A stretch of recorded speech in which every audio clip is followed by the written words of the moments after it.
Monsieur le Président, je vous remercie pour l'occasion que vous m'accordez d'apporter mon humble contribution à ces débats sur le budget.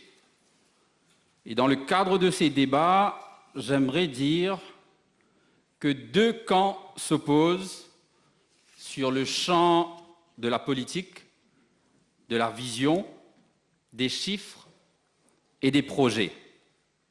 Mais en aucune façon, nous devrions dériver sur d'autres terrains qui ne font pas honneur à notre Assemblée.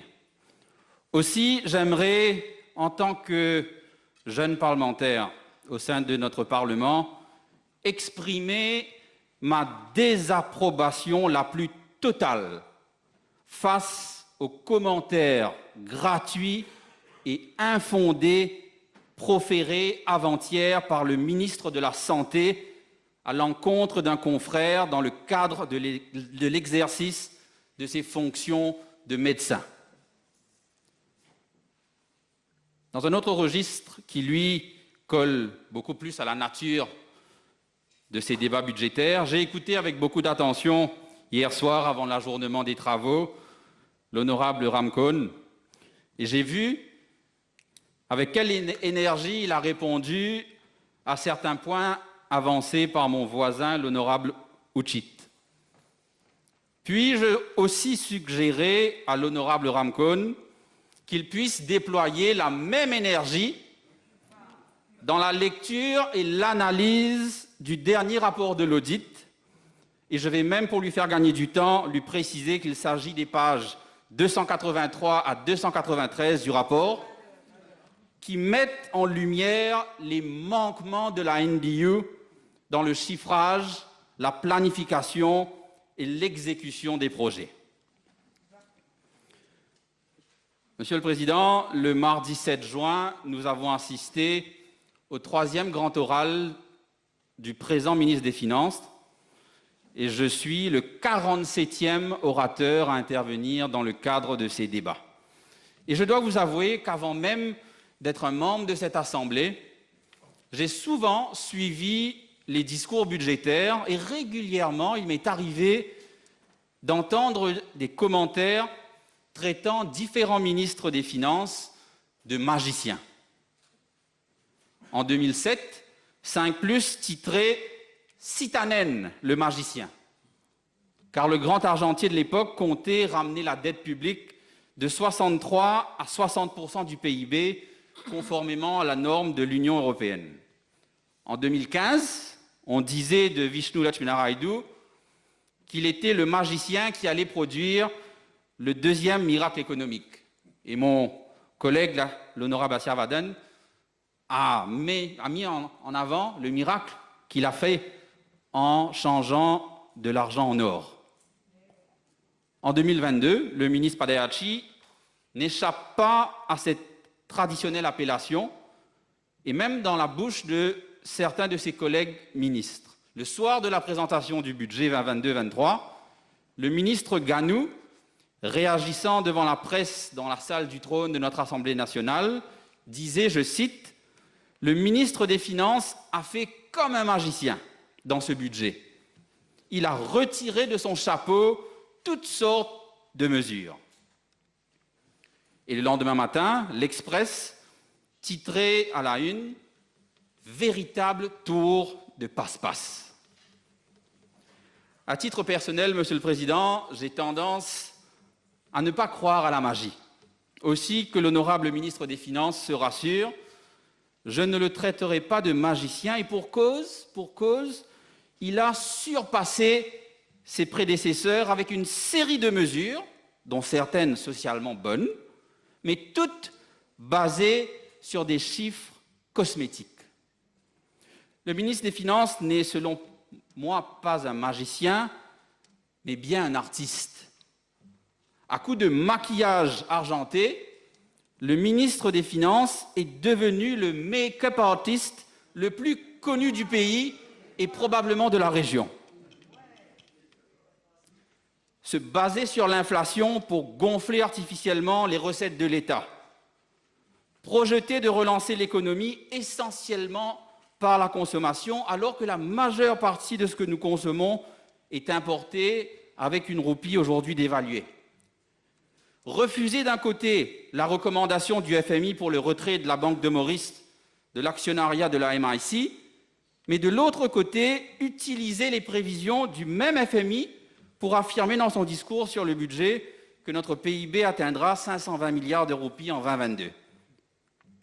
Annoncer que la dette publique baissera à 78% du PIB à la fin de cette année financière, cette nouvelle année financière, alors que les Special Purpose Vehicles, qui se multiplient avec ce présent gouvernement, ne rentrent pas en compte dans le calcul de cette même dette. Supprimer la taxe sur les véhicules hybrides et électriques, tout en affichant des recettes fiscales sur les véhicules qui augmentent de 2,9 à 4 milliards de roupies. Miser sur la rentrée de 22 milliards de roupies dans les caisses de l'État avec la vente de certains bijoux nationaux dont le book value vaut à peine la moitié. Avoir deux budgets parallèles et pratiquer ce qu'on appelle la navette fiscale entre le Consolidated Fund et les Special Funds, qui sont comme des fonds secrets d'où le gouvernement puise pour financer les dépenses courantes. Voilà donc, Monsieur le Président, la base cosmétique d'un budget artistiquement présenté par le ministre des Finances le 7 juin dernier, en 515 paragraphes, 130 minutes et 103 coups de tape à table. Ça fait presque un coup de tape à table par minute. On se serait cru à un concert de djembé. Alors justement, cet instrument de percussion, accompagné de notre ravane locale, trouverait meilleure place à notre aéroport international Sir Siusagar Ramgoolam pour accueillir le million de touristes annoncé au paragraphe 28 du présent budget. Évidemment,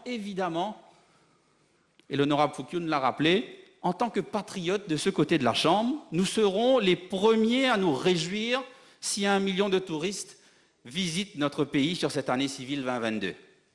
Mais là aussi, Monsieur le Président, les chiffres annoncés semblent être maquillés.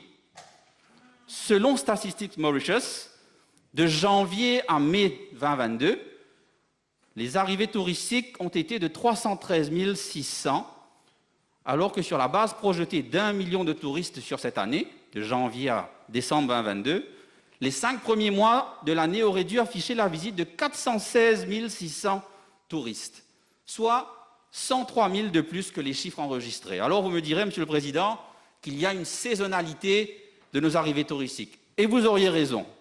Ce qui m'a donc amené à aller comparer les chiffres de la même saison en 2019, avant l'ère Covid.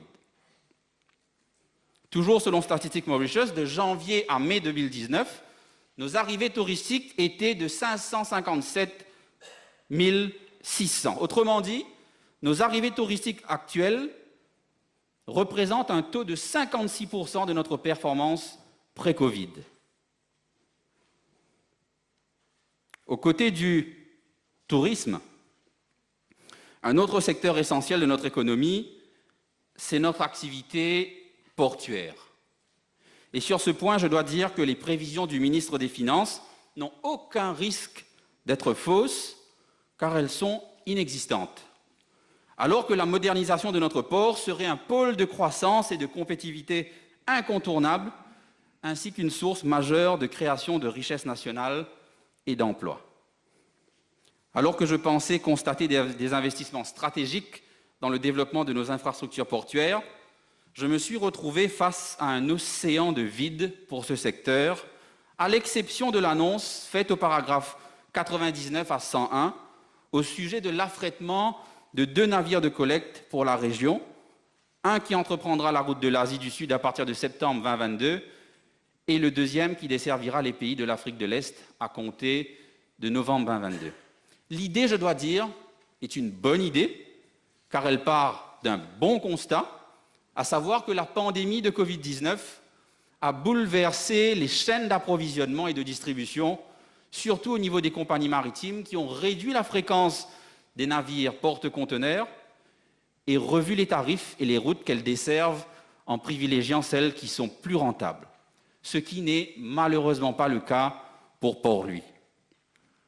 Par contre, je tiens à alerter le gouvernement sur le fait qu'une telle mesure ne peut être viable que sur la base d'une coopération régionale fortement engagée et pérenne avec toutes les organisations portuaires de l'océan Indien.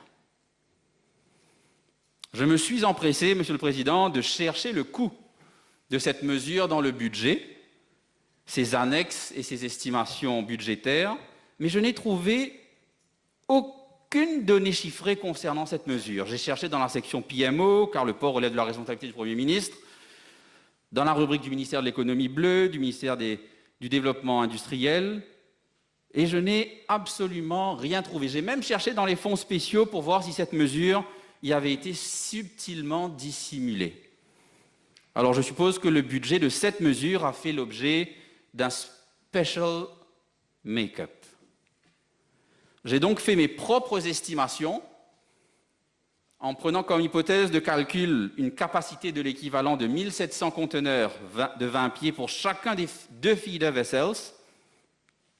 Et le charter rate d'un tel navire porte-conteneurs, selon les informations que j'ai trouvées, avoisine 40 000 $ américains par jour. En y rajoutant le coût du carburant, les tarifs portuaires, les assurances et les frais de communication, cela m'amène à un coût global journalier de 45 000 $, soit 2 millions de roupies de fret maritime par jour. 60 millions de roupies par mois pour un navire. Autrement dit, pour les 2 navires de fret régional,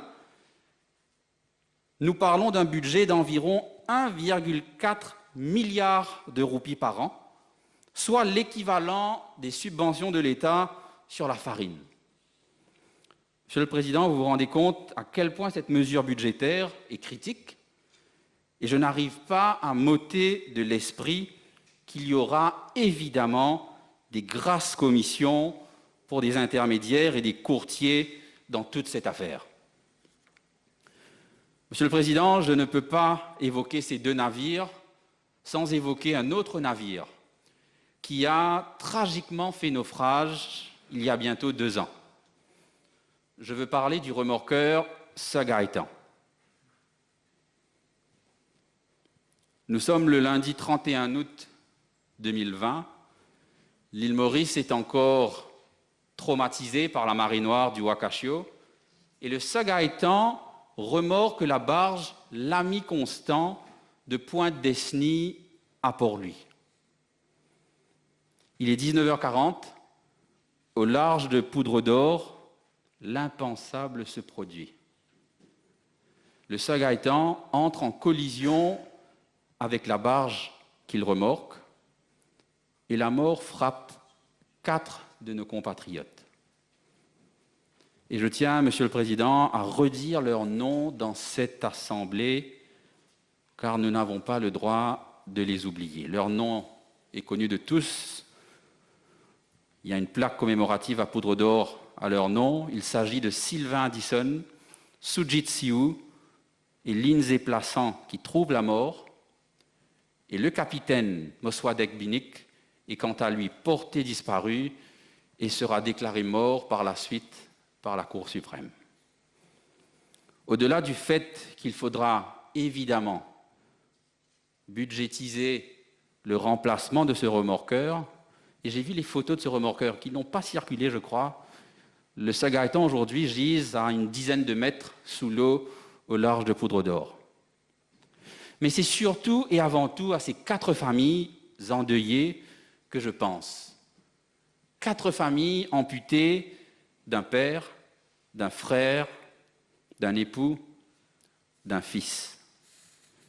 Et nous avons, l'honorable Ganga Parsad et moi-même, été particulièrement bouleversés par les larmes et les cris de la mère du capitaine Binik l'année dernière, le 1er septembre 2021, lorsque nous avons participé à une cérémonie interreligieuse à Poudre d'Or pour marquer le 1er anniversaire de cette tragédie. 2 ans bientôt depuis cette tragédie maritime, 3 mois que la Cour d'investigation a soumis son rapport au ministère de l'économie bleue, et de ce côté de la Chambre, nous avons demandé au gouvernement de rendre public le rapport de la Cour d'investigation. Moi-même, lors d'une conférence de presse du Parti travailliste le 22 avril 2022, et l'honorable Outim, lors de sa question parlementaire du 17 mai 2022, adressée au ministre de l'économie bleue. Et savez-vous, Monsieur le Président, quelle est la réponse du gouvernement? C'est qu'après autant d'attentes douloureuses pour les familles, et alors que le rapport de la commission d'investigation a été soumis suite à plusieurs mois de travaux approfondis sous la présidence de l'ex-juge Gérard Angot, désormais, le Conseil des ministres a décidé de mettre sur pied un comité interministériel pour étudier les conclusions et les recommandations de la Cour d'investigation. Et qu'en raison de ces travaux, de ce comité interministériel présidé par le Premier ministre, le gouvernement ne peut déposer le rapport des travaux à la Chambre.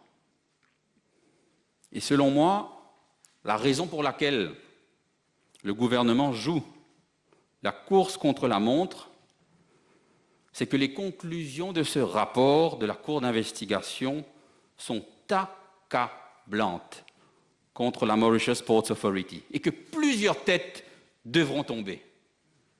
Mais voilà, selon la loi de notre pays, une loi qui, selon moi, doit être revue, la POPA, Public Officers Protection Act. Selon cette loi, toute action, poursuite ou procédure civile ou pénale par une personne autre que l'État pour tout fait, acte ou omission contre un officier public dans l'exercice de ses fonctions, personne engagée ou employée dans l'exercice de toute fonction publique, ou personne agissant pour aider ou assister l'officier public, doit, sous peine de nullité,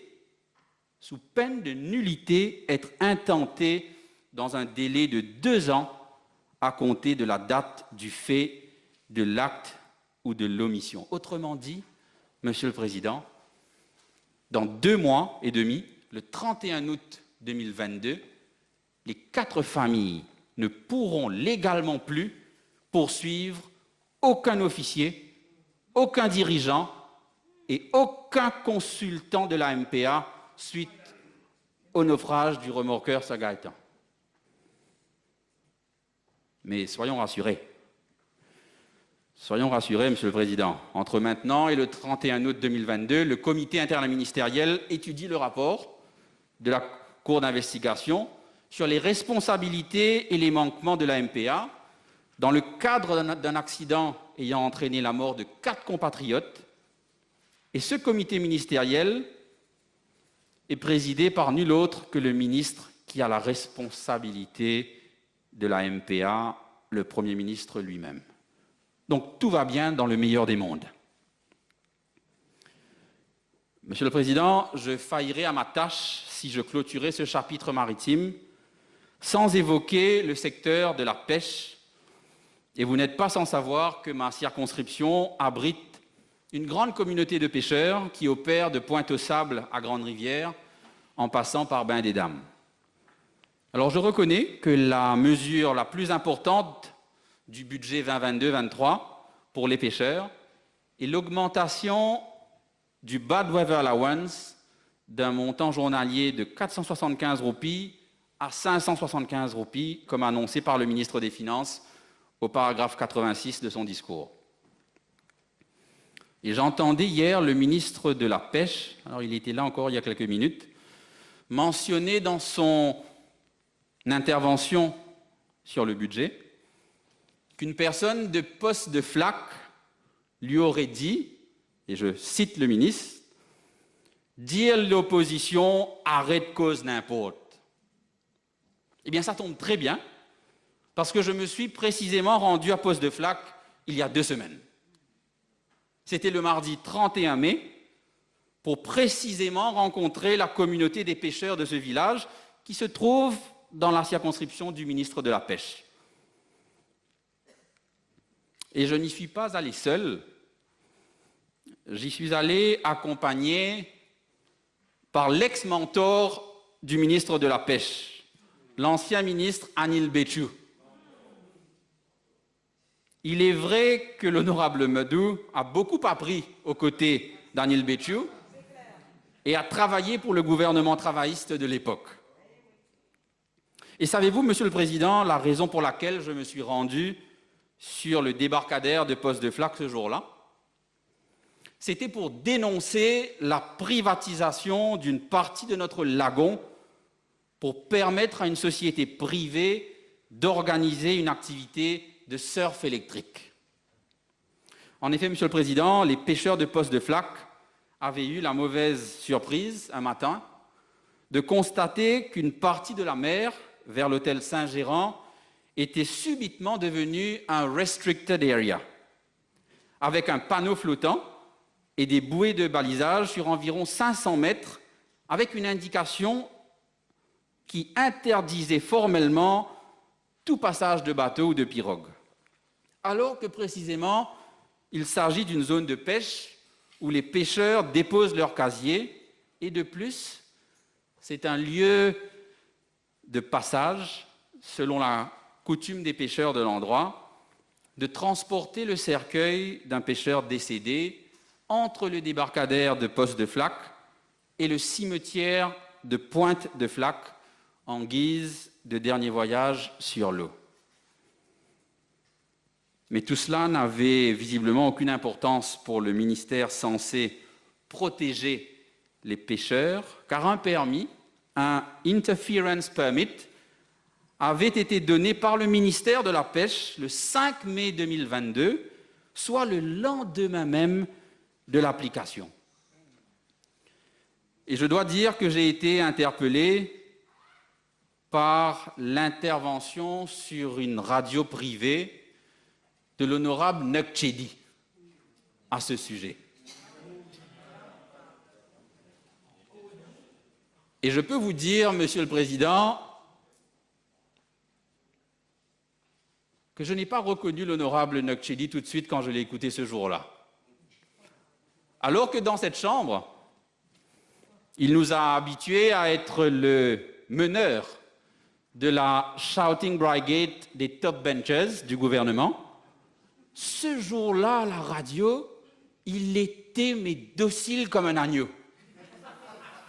J'ai vraiment eu du mal à reconnaître l'honorable Nokchedi qui intervenait sur une radio privée au sujet de la privatisation de ce lagon dans sa circonscription. L'honorable Nokchedi n'était visiblement pas au courant de ce que le ministère de son propre colistier avait visiblement autorisé.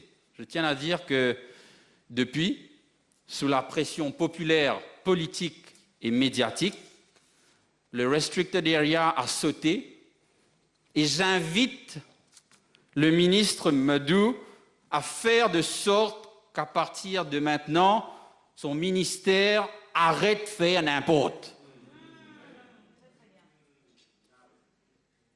Et à ce sujet, car je n'en ai pas encore fini, Monsieur le Président, car à la base, j'évoquais l'allocation de mauvais temps qui a augmenté de 100 roupies dans le présent budget.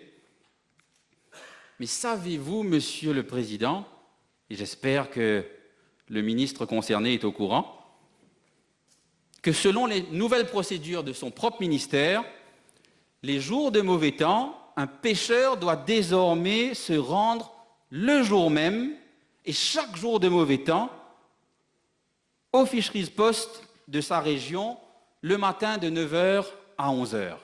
Et tout cela pourquoi? Pour signer un carnet et accepter d'aller nettoyer une zone du débarcadère, de la plage ou du littoral tel que défini par le Fisheries Post. Sans quoi, le Bad Weather Allowance ne sera pas versé pour ce jour en question. Et les pêcheurs de Poste de Flac, les pêcheurs de la circonscription du ministre Madou, se plaignent de cette nouvelle mesure. Car pour se rendre de Poste de Flac au Fisheries Post qui se trouve à Poste-Lafayette, le ticket de bus coûtait jusqu'à hier 30 roupies aller, 30 roupies retour, soit 60 roupies pour aller signer un papier et revenir sur le débarcadère. Et depuis depuis ce matin et avec la prochaine augmentation fort probable du tarif de ticket d'autobus, ce même aller-retour coûtera probablement 70 roupies.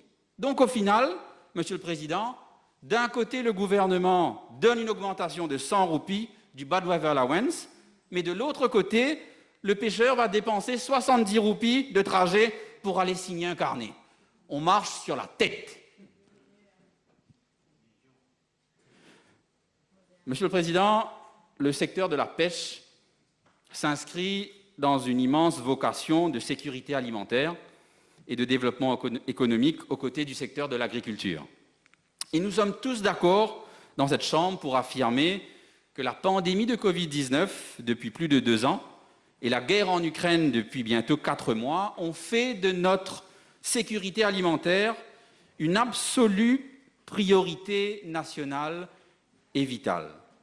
En effet, comme le rappelle le budget au paragraphe 47, nous dépendons des importations pour plus de 75% de nos besoins alimentaires, alors que nous devrons nourrir 2 fois la population de Maurice, 1,3 million de Mauriciens et autant de touristes, je l'espère prochainement. Alors je reconnais que si le budget 2022-2023 prévoit des subventions sur les semences pour l'achat de matériel, des prix minimums garantis pour certains légumes et des facilités de prêt pour les planteurs, je note malheureusement une absence de stratégie nationale incluant le gouvernement, le secteur privé et les instituts de recherche agronomique pour dynamiser, moderniser et adapter notre agro-industrie locale face aux nouveaux défis climatiques, économiques et géopolitiques. Et à mon sens, les 3 grandes lacunes dans notre modèle agricole sont la mauvaise distribution et utilisation des terres, le manque de personnel qualifié et le désert technologique dans nos pratiques agricoles. Dans le budget de l'année dernière, le ministre des Finances avait annoncé qu'une Centralized Digital Land Bank permettrait à Landscope de mettre à disposition des cultivateurs privés quelques 1000 arpents de terre en vue de stimuler la production agricole. Qu'en est-il de ces 1000 arpents 1 an après cette annonce? Combien d'arpents ont été cultivés? Avec quelle production agricole? Y a-t-il un master plan clairement défini pour la gestion de ces terrains disponibles? Et je me suis posé la question, pourquoi Landscope? Alors qu'il y a un département au sein du ministère de l'Agro-Industrie dédié à la gestion des terres arables de l'État. On aurait très bien pu avoir modernisé ce département et le pourvoir de plus de moyens, plus de ressources humaines et plus de logistique. N'y a-t-il pas, une fois de plus, avec ce gouvernement, anguille sous roche? Plusieurs anguilles sous plusieurs roches de ces terres qu'on distribue. Je note d'ailleurs que l'une de nos terres les plus fertiles, parce que souvent nous distribuons des terres sans en étudier la qualité et la fertilité. L'une de nos terres les plus fertiles du pays, à Côte-d'Or, au lieu de servir notre sécurité alimentaire nationale, est aujourd'hui essentiellement exploitée pour ériger du béton à la gloire du prince du jour. Et en ce qui concerne notre main-d'œuvre privée et publique, si le nombre de planteurs est en baisse depuis des années, le personnel du ministère, quant à lui, semble de plus en plus restreint alors que nous sommes en guerre alimentaire. C'était d'ailleurs l'objet de ma question parlementaire qui devait figurer sur le order paper d'avant-hier, alors que cela fait désormais un mois aujourd'hui que nous n'avons plus de questions parlementaires. Comment se fait-il que d'année en année, il y ait de moins en moins de recrutement au sein du ministère de l'Agro-Industrie, notamment en ce qui concerne le personnel dédié à la production des semences et des arbres fruitiers? Il semblerait qu'il y ait aujourd'hui, au sein du ministère censé assurer notre sécurité alimentaire, plus de postes vacants que de postes pourvus. Et que dire de l'état de la station agricole de Richelieu, qui se trouve dans ma circonscription, à côté du quartier général flambant neuf du métro express. Ce contraste visuel flagrant est malheureusement à l'image des priorités erronées de notre pays, qui pourrait un jour se retrouver dans une situation où le pays pourra véhiculer la population, mais sans pouvoir la nourrir. Et en parlant de la population qui a déjà du mal à se nourrir faute de moyens, et ce sera mon dernier grand volet, Monsieur le Président, je voudrais me faire la voix, une fois de plus, de celles et de ceux qui gagnent leur vie grâce à leur voix et qui ont été complètement méprisés dans ce budget 2022-2023. Et je veux parler de la communauté des artistes. L'honorable Mayotte l'a évoqué dans son discours et je reviendrai sur un ou deux points. Mais avant toute chose, j'aimerais dire que j'ai écouté avant-hier, avec beaucoup d'attention, l'intervention du ministre des Arts et du Patrimoine culturel sur le budget. Et j'espère qu'il m'écoute en ce moment là où il est. Car nous avons, l'honorable Tilek et moi, certains points communs. Nous sommes nés la même année, à quelques jours près, et nous sommes tous les deux nés et avons grandi dans une famille travailliste. Et si au début de son discours, le ministre Tilek a fait référence à 3 dates du mois de juin, dont 2 dates pour rendre hommage à Feu Sir Nirou Jagnat, ce qui est son choix et son droit le plus total et que je ne conteste évidemment pas, je me permettrai de rappeler humblement à l'honorable Tilek que dans un passé pas si lointain, en 2014, il faisait campagne pour mon camarade de parti et ancien ministre Lormesh Bendou dans la circonscription numéro 6 contre l'alliance Les PEP dirigée alors par Feu Sir Nirou Jagnat. L'honorable Tilek n'a certainement pas pu oublier qu'il a même présidé des meetings du Parti travailliste, notamment à Fond-du-Sac. La 3e date du mois de juin, à laquelle le ministre Tilek a fait référence, était celle du 7 juin 2022, jour de présentation du présent budget. Mais je regrette que le ministre n'ait fait aucune référence à une autre date bien plus historique du mois de juin, celle du 11 juin 2022, qui marquait les 200 ans du théâtre de Port-Louis, classé patrimoine national et l'un des plus anciens théâtres de l'hémisphère sud. Je note et je déplore que le ministère qui porte l'appellation du patrimoine culturel n'ait rien organisé à cet effet. Et l'autre date qui aurait dû avoir marqué le ministre Tilek n'est nulle autre que la date de son discours sur le budget il y a 2 jours, le 14 juin 2022. Car quelques heures avant son discours, et à quelques pas du Parlement, le syndicat des artistes et plusieurs associations d'artistes ont animé une conférence de presse pour crier leur angoisse, leur souffrance et leur déception quant au budget 2022-2023. Quelques phrases, Monsieur le Président, si vous me permettez, qui m'ont marqué. L'air mari grave. Péna non de concret pour un artiste. Nous nous fatigués. Nous nous souffert pendant des ans. Voilà quelques phrases parmi tant d'autres qui m'ont touché lors de ce cri de cœur poussé par les artistes, à quelques heures du discours du ministre sur le budget.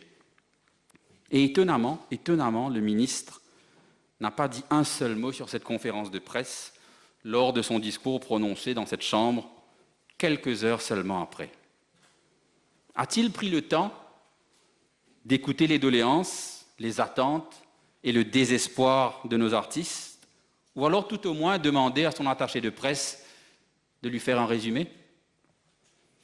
Et le fait le plus marquant pour moi, Monsieur le Président, de cette conférence de presse que j'ai pris le temps d'écouter entièrement, est la présence et l'intervention au cours de cette conférence de presse du président même de la MAZA, nommé, j'imagine, par le gouvernement, mais qui est avant tout un artiste, M. Gérard Louis. Et M. Gérard Louis est venu lors de cette conférence de presse, je dois dire que j'en ai même été étonné, pour dire non seulement son épuisement, mais sa déception face au budget. Et vous savez ce qui m'a marqué, Monsieur le Président? Et c'est dommage que l'honorable Mayotte n'est pas là. Publiquement, devant tous les médias, le président de la MAZA, la Société des droits d'auteur à Maurice, est venu dire qu'il avait parlé au téléphone avec l'honorable Mayotte et qu'elle était aussi déçue de ce budget concernant les artistes.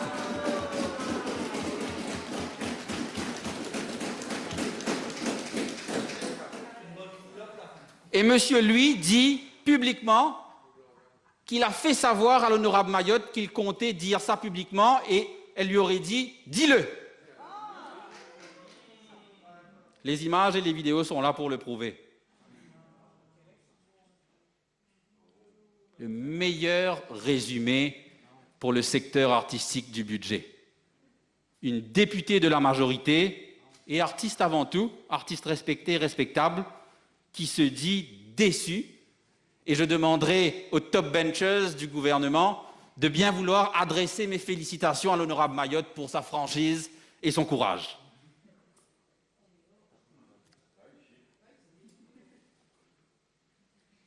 Deux ans que nos artistes meurent à petit feu à cause des restrictions sanitaires. Et la première dépense annoncée par le ministre des Finances au paragraphe 126 du budget, vous savez ce que c'est? 20 millions de roupies pour la création d'un National Art Center comprenant un studio d'enregistrement à Petit Raffray dans la circonscription du ministre Tilloch. Et je tiens à dire, Monsieur le Président, que ce n'est absolument pas le fait que ce studio soit à Petit Raffray qui me dérange. Car la circonscription du ministre Tilloch est également la circonscription de mon ami l'honorable Ganga Porsad. Et je vais moi-même régulièrement à Petit Raffray, notamment pour visiter la Global Rainbow Foundation. Ce n'est pas ça qui me dérange. C'est que, alors que nos artistes ont souffert pendant 2 ans, n'ont plus rien à se mettre sous la dent, dans tous les sens du terme, la première mesure du budget pour les artistes, c'est de mettre 20 millions de roupies dans un projet qui va durer 3 ans. 20 millions de roupies, ce n'est que la première tranche sur la première année financière. C'est le chiffre qu'annonce le ministre des Finances dans son discours. Alors, manque de peau pour lui, j'ai été fouillé dans les budget estimates et j'ai vu qu'il ne s'agit pas d'un projet de 20 millions de roupies. Il s'agit d'un projet à 57 millions de roupies sur 3 ans.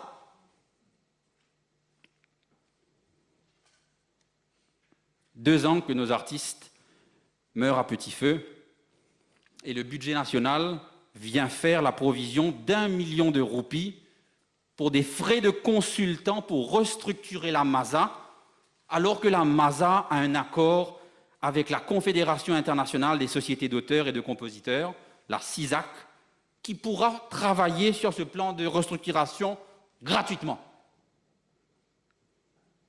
2 ans que nos artistes meurent à petit feu, dont presque une année durant laquelle l'assiette de collection des droits d'auteur a été amputée à cause d'une exemption illégale du paiement des droits d'auteur par certains opérateurs privés, suite à une décision prise par le Conseil des ministres le 23 juillet 2021.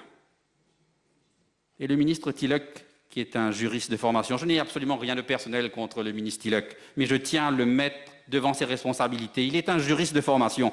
Il aurait dû savoir que la propriété intellectuelle et le droit d'auteur relèvent du droit privé et que l'État ne peut en aucune façon et à aucun moment prendre une décision qui va à l'encontre du droit privé.